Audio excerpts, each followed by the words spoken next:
With the chance to touch the parent and saying, hey, this is our event, this is what CSI is all about, pass the word, pass the buck, and let's take care of these kids in this city. Absolutely.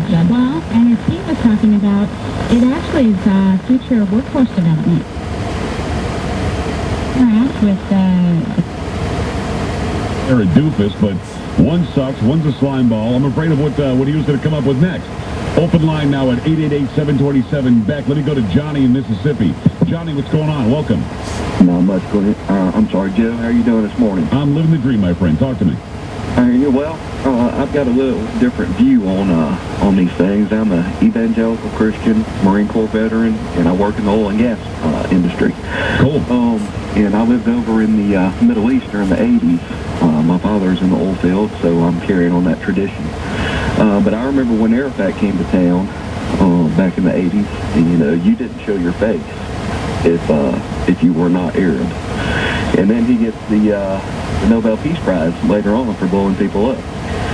I just think it's a totally different world over there, and I'm glad that our troops are coming home from Iraq. I think we're totally justified in going to war. Saddam, he's like a guy that walks into a bank with his hand in his pocket.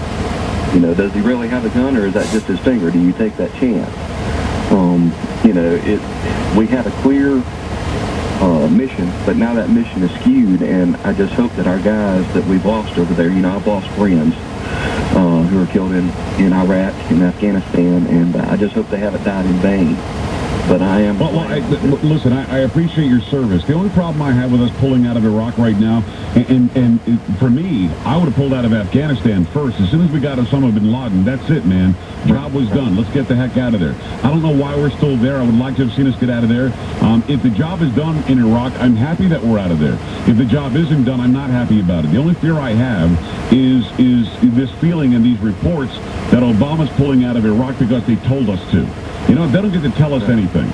We went there and gave them freedom and liberty like they've never seen. We went there and got rid of a disgusting dictator. They don't get to tell us anything. So if Obama's pulling us out for that reason, I've got a major issue.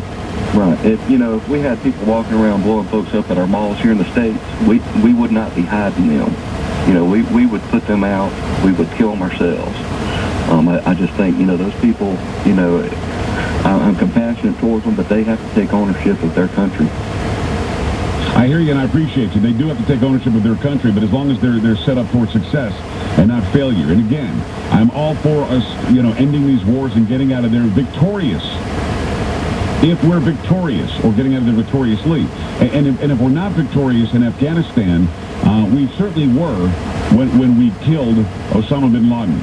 That was the point of demarcation. Here is, okay, have a nice day. We got the bad guy. You come after us. You finance a terrorist group that kills 3,000 Americans in the street. We kill you. We make you dead. Then we leave. Have a nice day.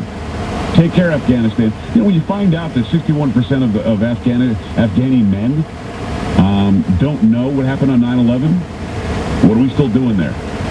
What are we still doing there? We got the bad guy, killed him dead, now come home. And then claim victory. Yeah, put up a mission accomplished sign if you have to. Claim victory. 888-727-BECK. Us leaving Iraq now, I just hope that we're not leaving with our tail between our legs. And the military members who have done this campaign have done an incredible job, the best on planet Earth. I'm questioning the commander-in-chief and his decision to pull out now. I want to know why. And I want a good answer as to why. 888-727-BECK. Let me quickly go to Kentucky. Eric, what's going on? Talk to me. Hi, Joe. You're doing a great job, brother. Thank you, man. Hey, I've been in the military for 20 years. I am a Ron Paul supporter. I appreciate your military service, man. Oh, well, thank you, sir. Obviously, Ron Paul's Achilles heel is his foreign policy and his philosophy of non-interventionism. But I think it was Reagan who said that we should be that shining city on the hill. I think we do a better job of exporting our principles and liberty throughout the rest of the world by being that example to the rest of the world rather than marching all over the world trying to get them to adopt our way of life, essentially. Well, I mean, is that really what we're doing? Are we just invading just because we feel like it, or are we invading for good reason? Are we going there and fighting wars for good reason? And is our hope that after we leave, we'll get a West Germany, now a unified Germany, that is more free and liberated? We'll get a Japan that is more free and liberated. We'll get a South Korea, and hopefully the entire Korean Peninsula eventually, that's more free and more liberated. I don't know. I mean, we could be the shining beacon on the hill or whatever the exact saying was, but that doesn't get us anywhere if these countries are out there trying to conquer the world and they're repressing human rights and I don't know. I would like to be able to do both, take action militarily and definitively when the time is right, and also be that shining star when we need to be that as well. I mean, I think you probably get where I'm coming from, and I got to do a break here. But why can't we be both? Why can't we be a shining example? And then when somebody invades their neighbor or attacks us, we can go on the aggressive and just annihilate them. Why can't